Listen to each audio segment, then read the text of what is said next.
Thank you so much, everyone, for being here. It feels early, I'm sure, for some of you.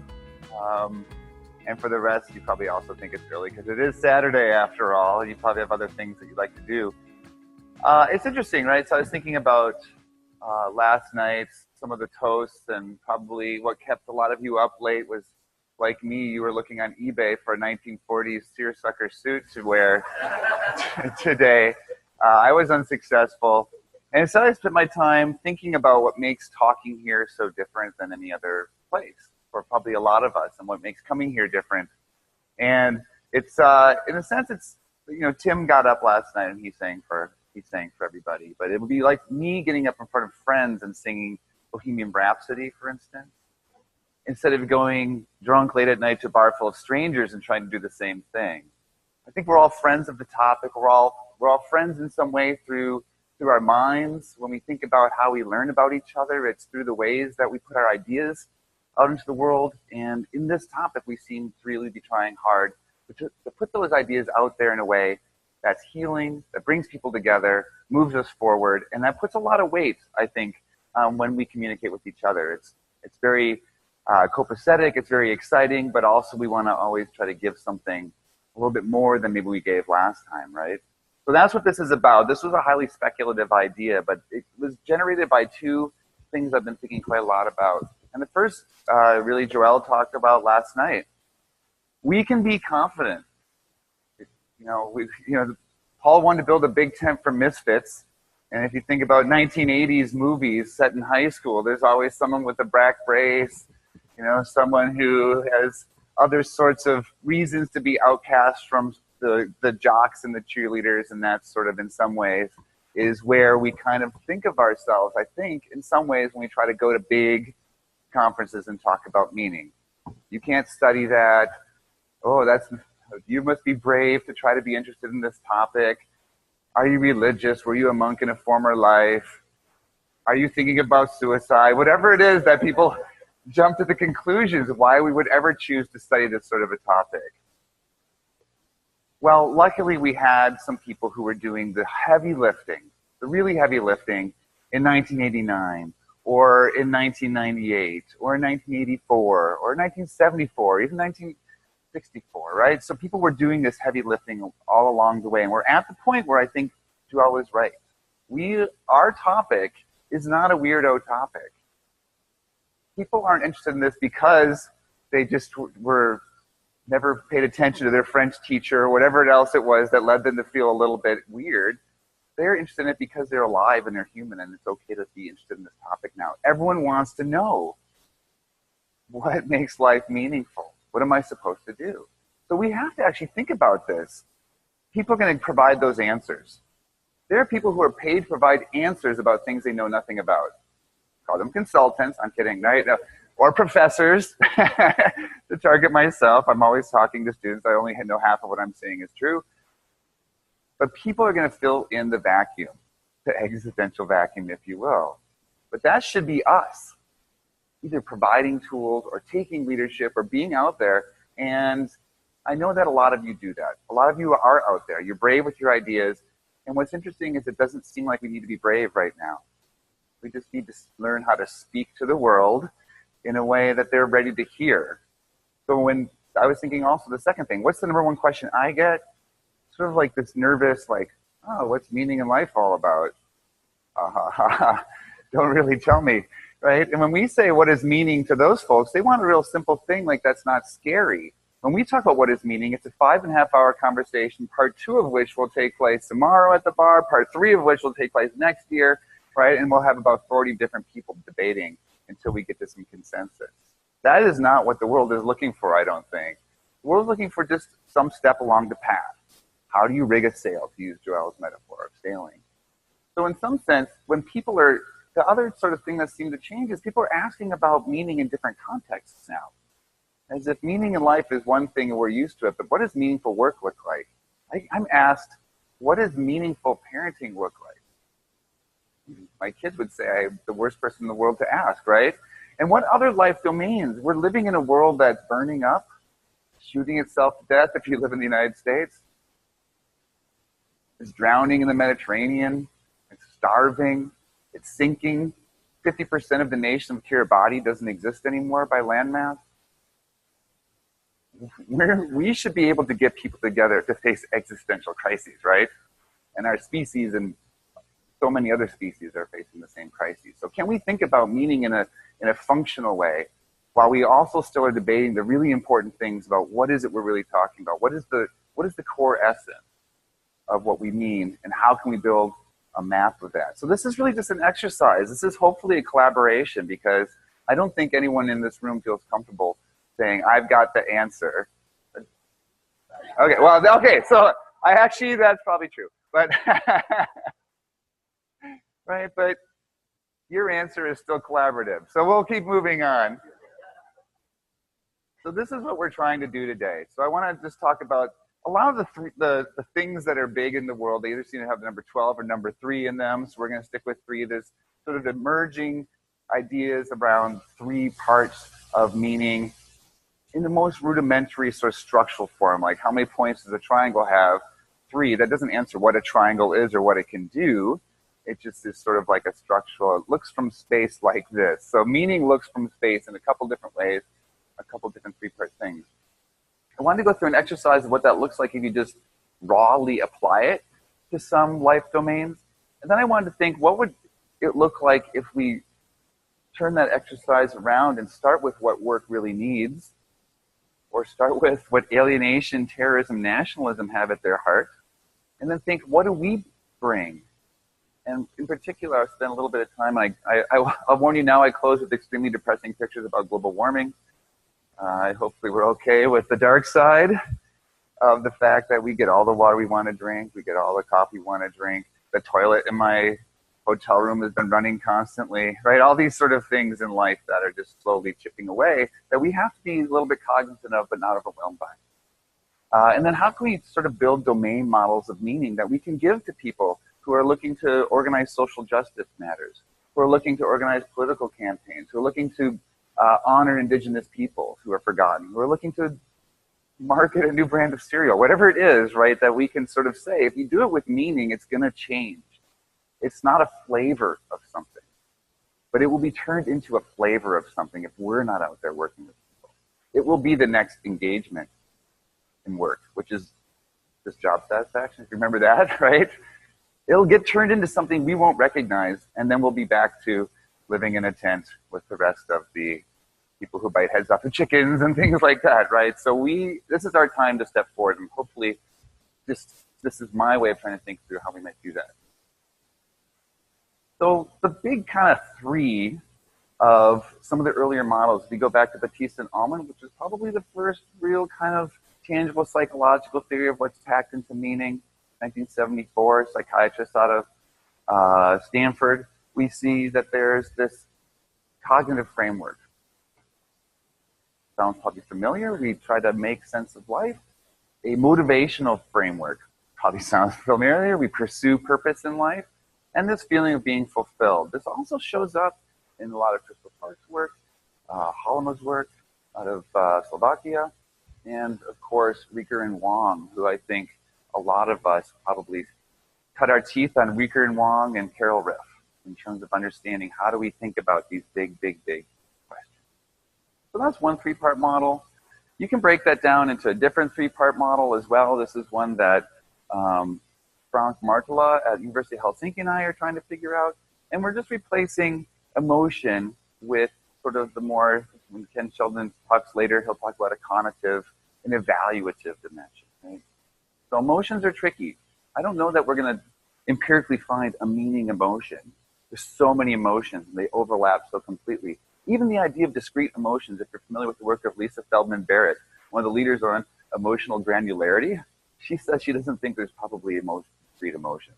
Now, if she says it, we're not going to find a meaning emotion necessarily. So how can we find that part of appetitiveness around life? And so this is significant. In the example of parenting, we might break this down. Can we ask about parents? Is being a parent important to me? Do I value this domain? Do I find it worthwhile? Right. If we think about life, is life worth living? That was the Reasons for Living scale came out in the 80s. Ikigai is answering that question in a Japanese context. Coherence is something, do I understand my role as a parent? Do I have a framework for tracking changes in who I am and who my children are? Can I track other changes in my relationships and life domains? Do I work the same amount and just say, kids, here's a box of mac and cheese and some hot water, have fun? How do we make sacrifices as we go in what we're actually doing with ourselves and our identity? And finally, do we set and pursue goals that I want to achieve or that I want my children's lives to achieve for me? Is that something you're comfortable thinking about or can track? So this is just an exercise. How do we bring some of these higher, these sort of taxonomical efforts to bring some structure to the word meaning? How do we bring those into a domain? If we turn this into Batista and Allman's, Riker and Wong's model, then we have a slightly different approach. Do we have a belief system or structure that guides my parenting? You know, we always want people to think. We want people to lead the well-reasoned life. So can we have parents lead the well-reasoned parenting? How am I setting or pursuing goals I want to achieve? This one will be very similar. And do I find my role as a parent to be fulfilling? And if you don't, then what? You refer to your framework, you refer to the goals you're pursuing. You have sort of a system for working through parenthood from a meaning-based approach. If we break that down into just relationships in general, we can kind of go through the same exercise. It's going to get really repetitive, so I'm going to go a little bit faster now. But essentially, we're asking cognitive questions. What's my mental map and mental structure about relationships? What's my motivational structure? How do I make sense? Is it worth engaging in? Is it significant? All these sorts of things. It's just really rudimentary exercises in asking questions from the two main three-part models that have been pushed forward recently. I should also note that my model with Martela is very similar to the model that Crystal Park and Logan George have.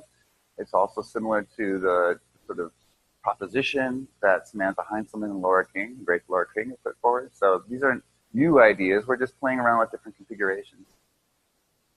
Meaning in education, we've had that as a theme recently, and that's one of the questions I get, weirdly, as someone who got detention for not eating salad. Well, how do you bring meaning into education? Well, to me, it felt like Kafka going through education, so I think that's a big challenge for me to answer, but we can maybe have a similar thing happening. How do we help students find that their lives are significant, worth living, even if they're being bullied, even if they don't have enough followers, even if they didn't get enough likes that day, whatever it is, these existential crises they face? How do I help students learn to have an active inner life? Heard about that as well from Paul's son. Have an active inner life. You'll never be bored. You might be really frustrated a lot of the time, but you won't be bored at least. And finally, how do we help students identify life goals and find the energy to pursue them? There's actually a university in Mexico that is completely focused on orienting around meaning and purpose. Hopefully you've had a chance. They're on opposite sides of the room, but Luis and Alberto are here to talk about Universidad Tecmilenio in Monterrey, Mexico. They have practice working with a university that is completely structured to provide students with a path to develop propósito de vida, right? Purpose in life, and the skills and competencies to bring it into action. So there's real live labs happening in the world.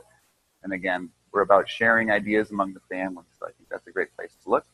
Again, this is just going to be another transmogrification of these same ideas. So I'll kind of move a little bit quickly. And I think for younger folks, maybe for ourselves as well, stories sort of start to be really appealing to me. I use a lot of metaphors of stories and maps. There's a lot of mapping approaches that people are using. I'm not seeing him today, but this professor from Osaka University who has a meaning mapping method about sources of meaning. That was in a poster yesterday. So a lot of people see the value of putting what the landscape is like, where the points of interest are, the routing, and all these sorts of things in a metaphor for people's lives. As they develop their identity, they face challenges, and they change who they are through their own actions. Stories, of course, are huge in narrative work, in grief work, in post-traumatic growth work, and maybe even in human culture. So they're really natural places to turn for kids to help them feel like the author of their own stories.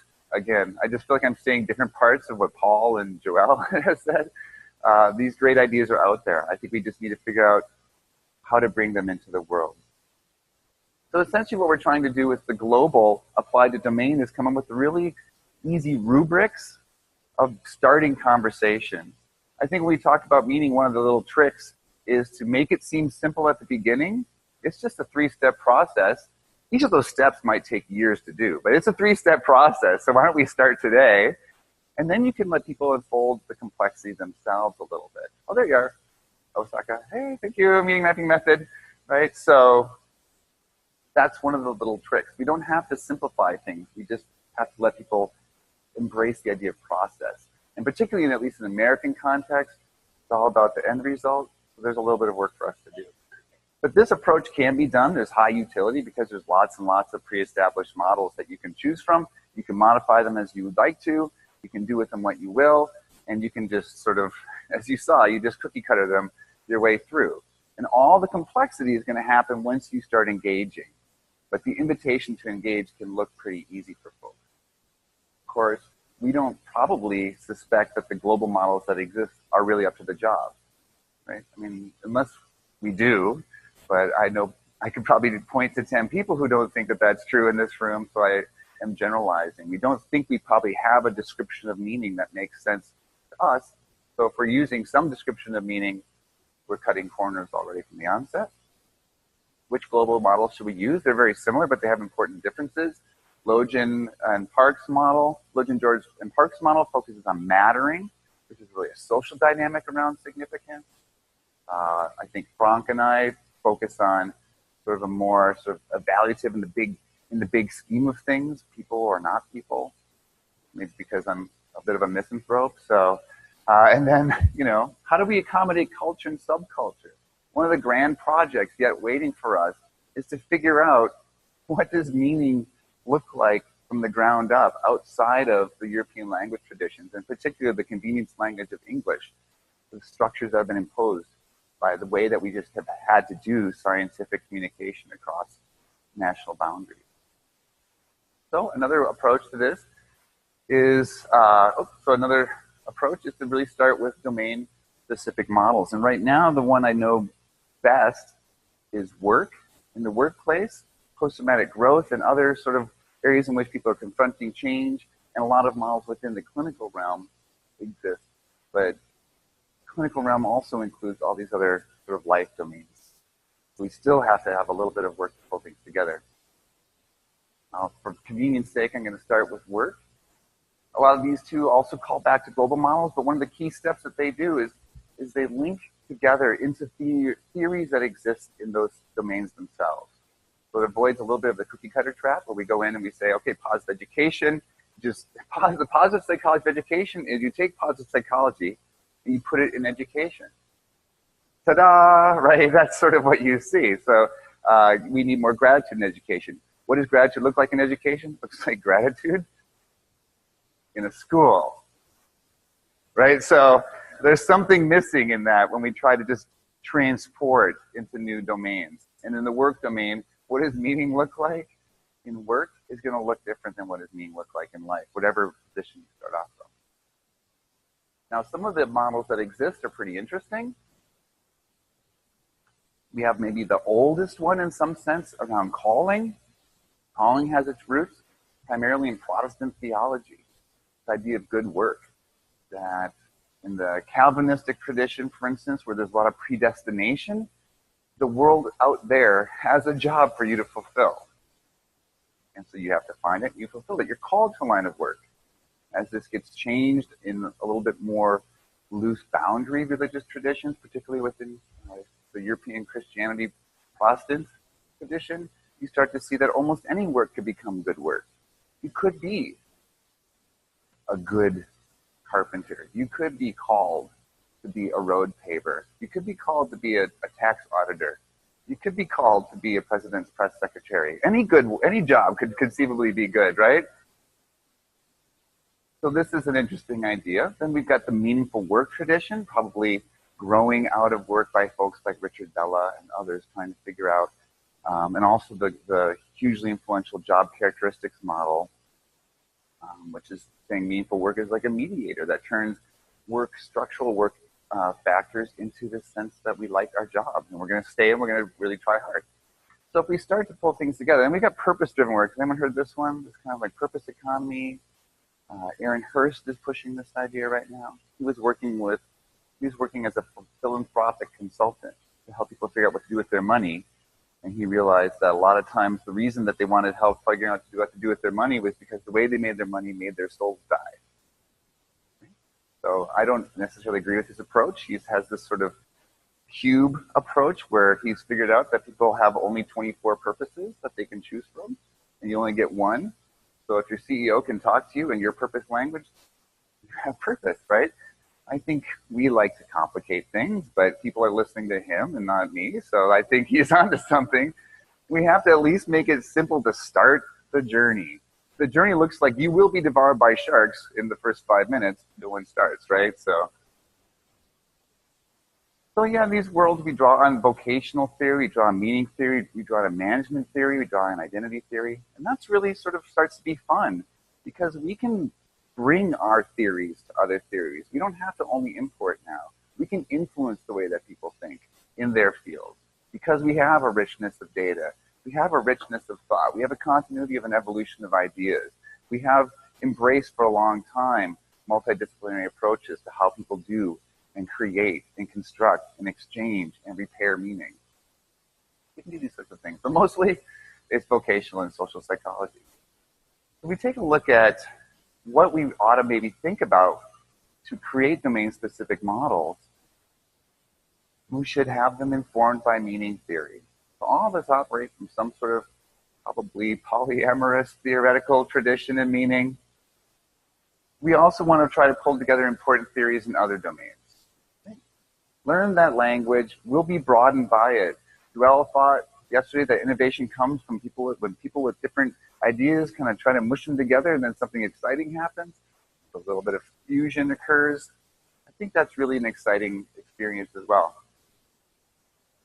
And I think one of the pieces that is there in a lot of the applied work, the clinical work, what are the challenges that people are facing? And how does meaning help people address them?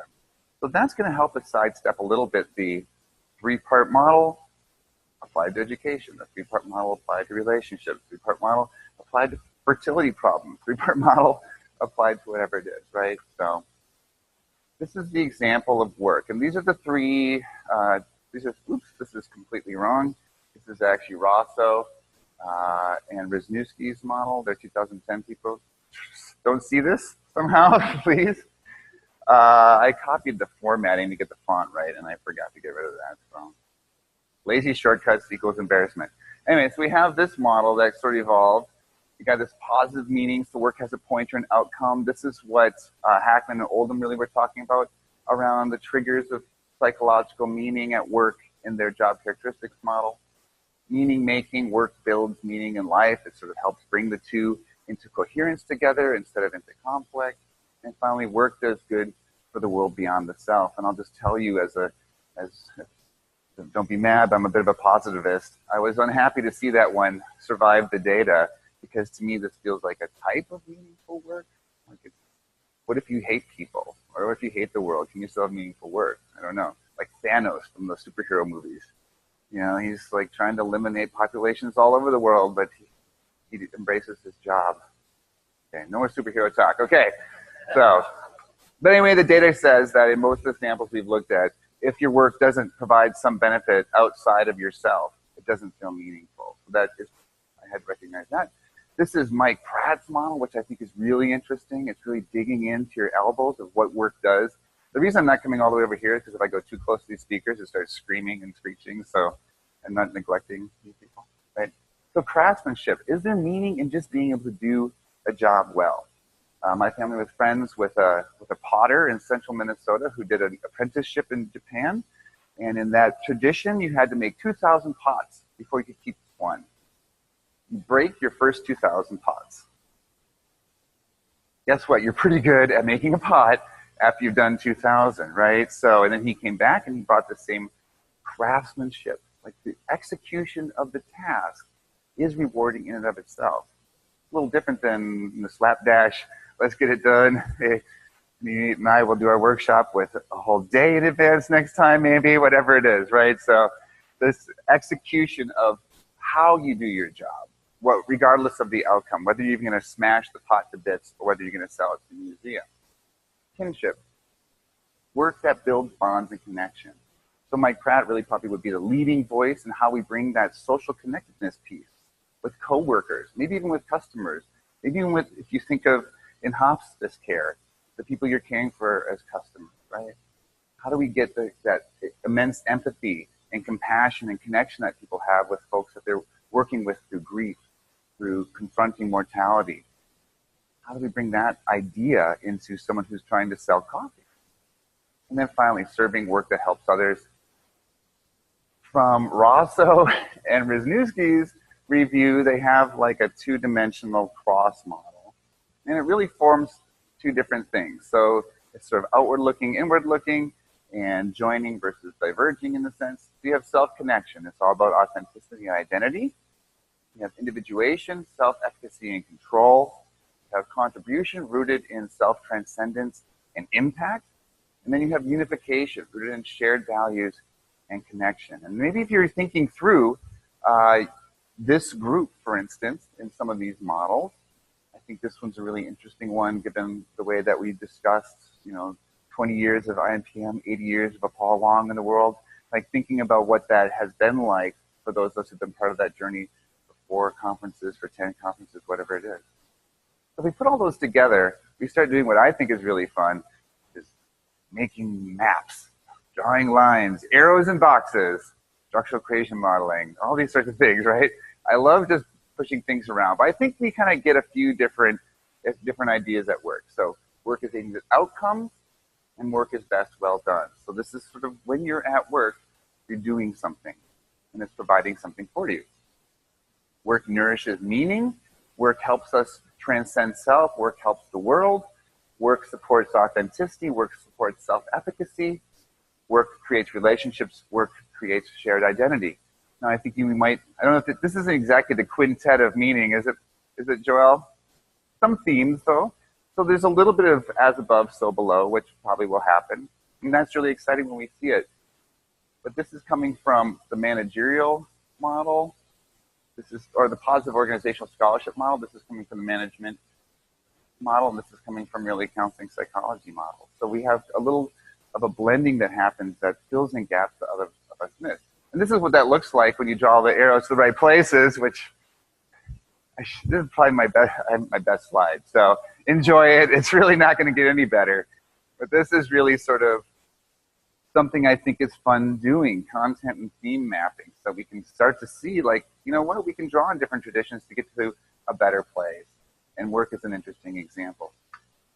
Also, this is probably the most cheerful we'll get for the next 20 minutes or so. So I'm going to let this linger while I have a sip of water.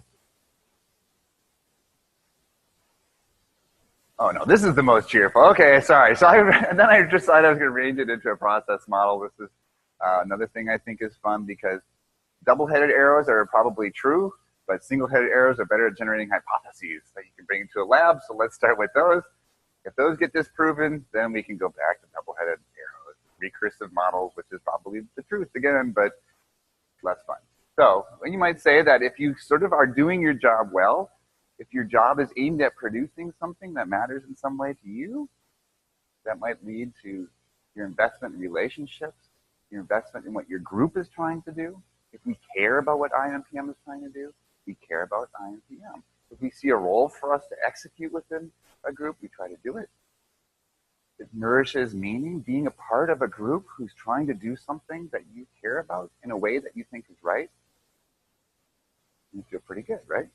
And then work supporting really who you are, and that authentic self, which has to grow over time based in accepting ourselves for our strengths and our weaknesses, then is the basis for our self-efficacy. That's self-efficacy. It's not just things get done and I'm a part of that. It's the true me gets things done that I really care about.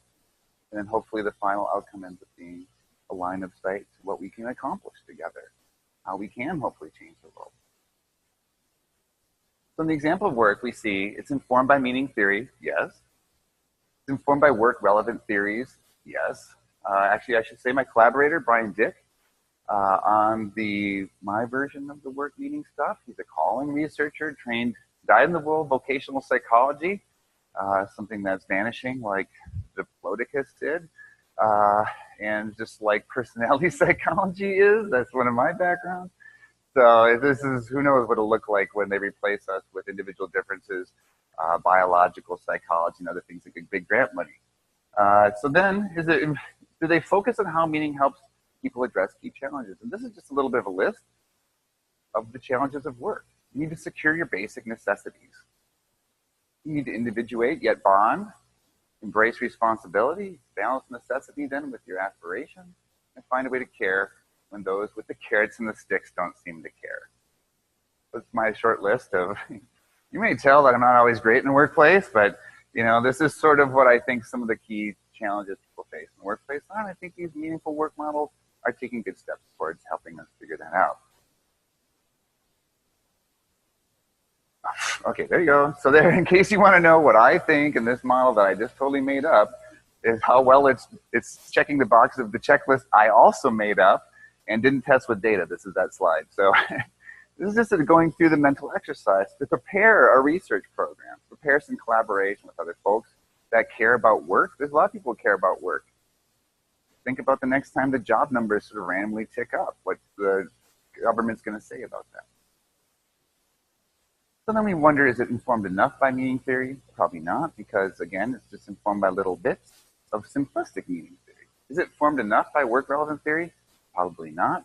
There was nothing in there about multiple bottom lines.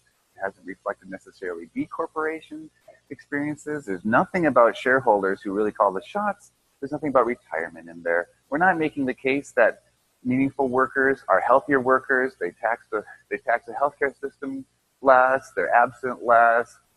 They're not cynical, so they're not poisoning. They're not onboarding everyone into the company with a hatred of the company that just hired them and wants to give them money, right? So it's not probably informed enough.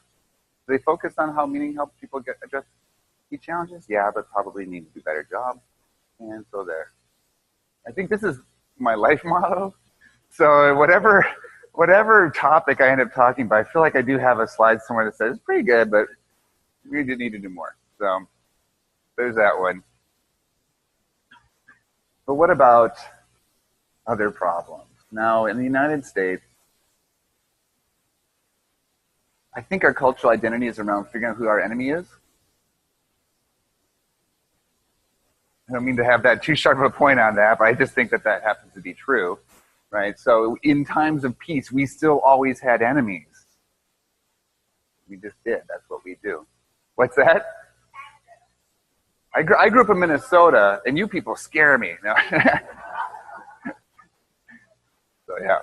So I just have just a couple pictures. Like how do I typed into Google Images, how do people recruit terrorists? I did that on my university computer, so I'm not sure what happens when I get back, but this is some of, not looking for how-to, just scary images, right? The Islamic State, a blessing from Allah. I'd like to join the Islamic State in Iraq and Syria and to kill with them. Little kids would say the same thing about the alt-right movement in the US. They'd say the same thing in Myanmar, with Rohingya maybe, who knows? Under the right circumstances, maybe any one of us might have said the same thing. I might have. I think of myself as a pretty wimpy, peaceful guy, but who knows? I was raised to let me be a wimpy, peaceful guy.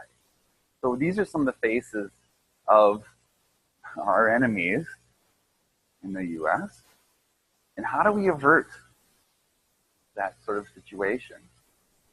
Do we have any other enemies in the US? Well, I'm glad you asked, of course. We have little kids who are trying to flee gang violence or domestic violence or drug problems ravaging their countries and neighborhoods because we like to get high here in the US and, Canada probably as well. Although we get your British Columbia weed, we used to. I mean, marijuana is legal in Colorado now, so we don't have a need for your stuff, I guess. But, we've always been the importing of bad things that we condemn, and then we blame other people for why we do it. Immigrants at the border being separated from their families, we think we may, under court order, have unified about half of them with their parents. 3-4 weeks later. And finally, there's an election coming up, 2018 in the US. Should be a lot of fun. How do we get to this place, right? And then what do we do about that? I assume we care. And we don't know what to do. And we don't know how to necessarily partner together. And we don't know how to get people's voices. I grew up around people who care, Minnesota. You should be worried in Canada because Minnesota, settled by Swedes, Finns, Norwegians, and a few Belgians, essentially, there's still folks who are associating with the Confederacy for what it stood for, right? So I feel like I understood that Trump was going to win long before a lot of people who didn't have those experiences. So why can't we avert things like that? And of course, not just to pick on the United States or not just to give the impression I only care about what's happening in the United States. This is just simply the rise of nationalism. You might argue that Finnish nationalism is a little bit defensive given what they see when they look east. I think that some of these countries are safe, rich in culture, giving of the world of things like existential analysis, right? So what is happening? Obviously, just us doing our thing isn't really maybe helping enough. So I wanted to just walk through this. If we just sort of pull things together in the mind of someone who's trying to make sense of all this stuff and figure out who they want to kill with, whose fault are all these problems I face? I just saw yet another effort to try to understand Donald Trump. I don't know if you've heard, he's our new president. He's pretty impressive, maybe the best ever at everything. But this idea was that he thinks everything that's ever happened to him is unfair. Like, this is the new analysis. This isn't the one that tries to diagnose him and get him removed from office. This just says, like, he thinks everything that happens to him that he doesn't like is literally unfair. The world is stacked against him. So that worldview leads to things like that. Can we understand that? Can we address that? Can we get into that conversation? What's my function in society? So you might look at the case of South Africa right now. Right? So formal unemployment among the youth in South Africa is around 40%. Informal unemployment among the youth is around 68%. So that's people who aren't counted in the official numbers who still don't have work to do.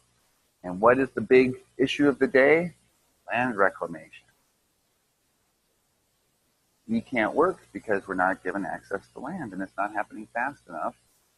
And we need to change. We need to get the bastards out whose fault it is that this isn't working.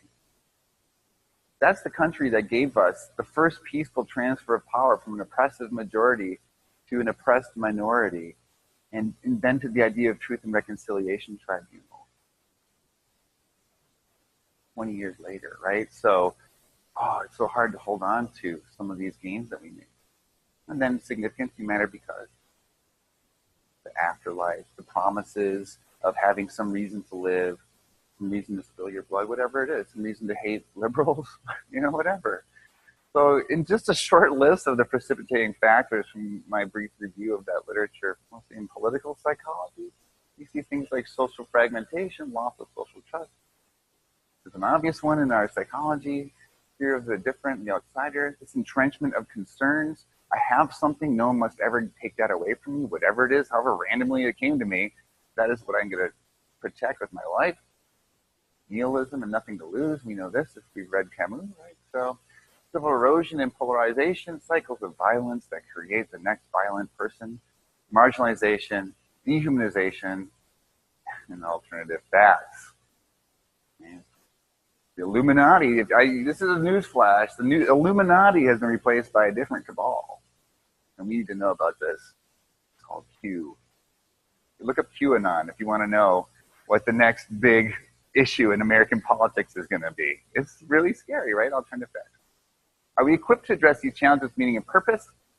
And perhaps we scrape another layer. If we're only looking at the challenges, this looks like too much in a sense, right? Like, how does meaning address each one of these? But what if we flip that a little bit to need serve?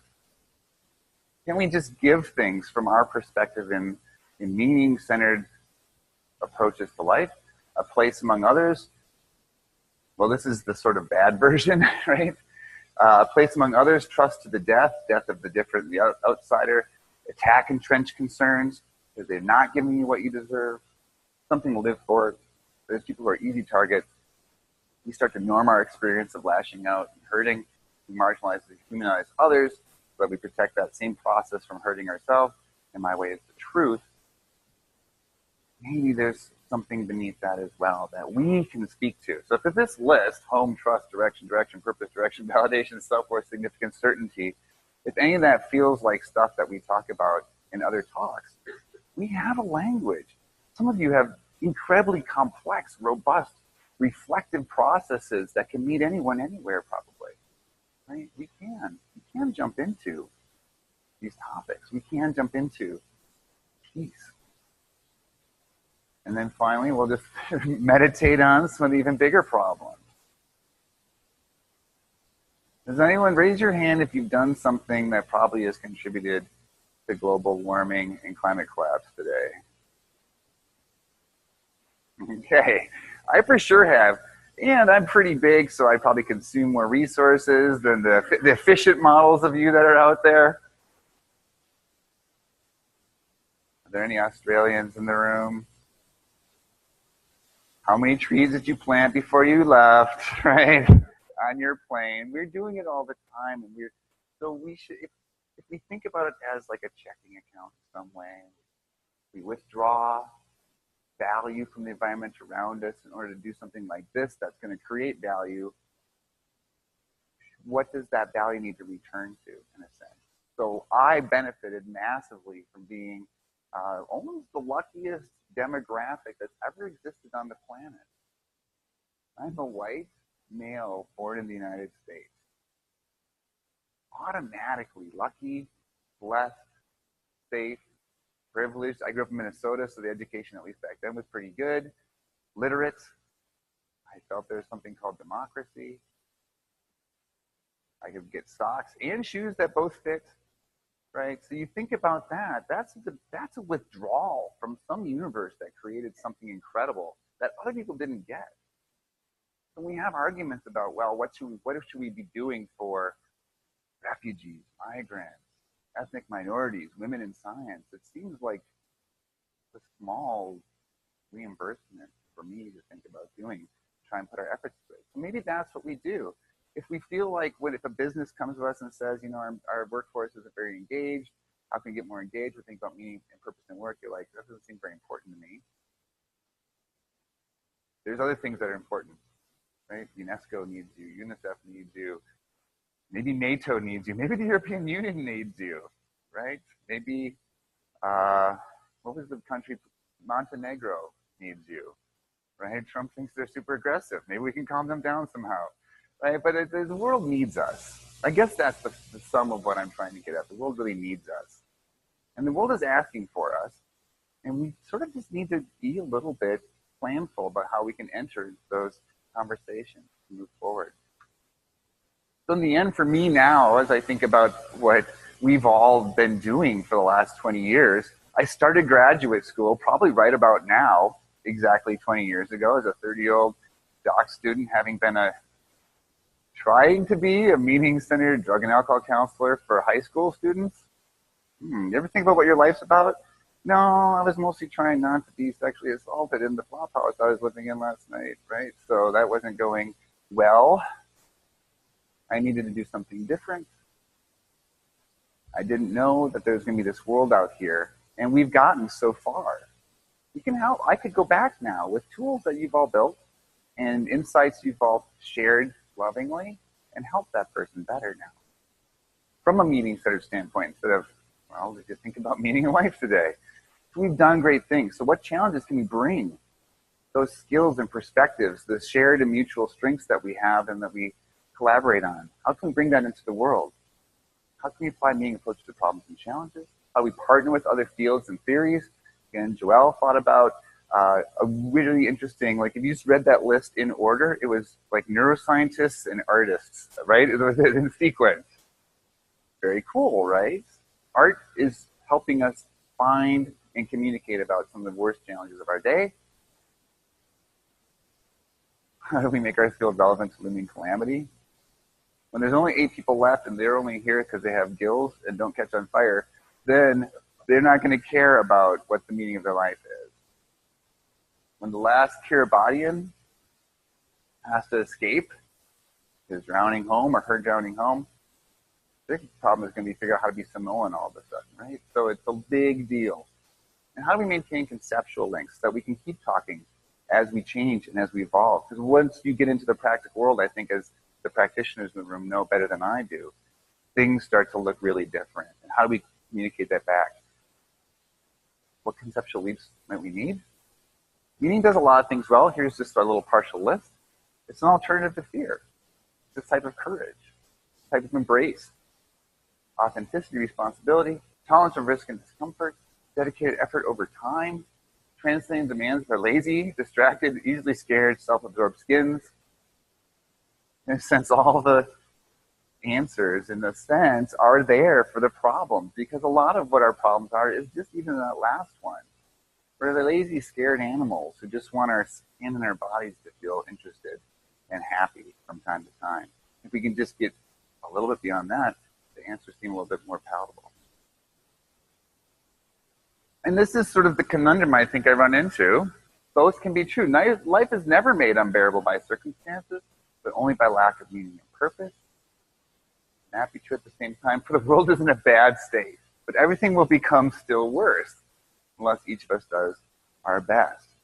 On the one hand, no matter how bad things get, we still have meaning and purpose. That's not supposed to be an inert gas, right, that lives within us. It's supposed to then return into the world. So that's really where I think, as a collective, I know individually many of you are already doing that, but as a collective, our identity can be part of that as well.